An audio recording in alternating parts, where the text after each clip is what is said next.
പനിയായി റസൂലിന്റെ ചൂടേറ്റ ഗേഹം മലക്കുൽ മൗത്തിന്റെ വരവ് കണ്ടപ്പോൾ കിടുങ്ങി വേഗം.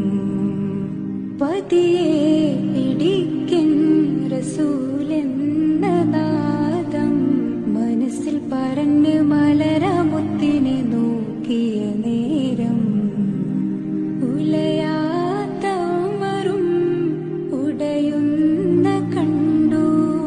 ഉടലായ മകളും മുരുകുന്ന കണ്ടു.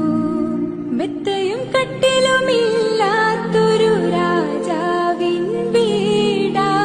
മൊത്തത്തിൽ പൊട്ടിയ തോൽപാത്രമിൽ കഴിഞ്ഞൊരു കൂടാ. വിതുമ്പുന്ന നബിയോരെ തുളുമ്പുന്ന മിഴിനീരെ ഒപ്പിയെടുത്തൊരു ചുവരാടാ സ്വർഗക്കൂട്. ഒപ്പിയെടുത്തൊരു ചുവരാടാ സ്വർഗക്കൂട്.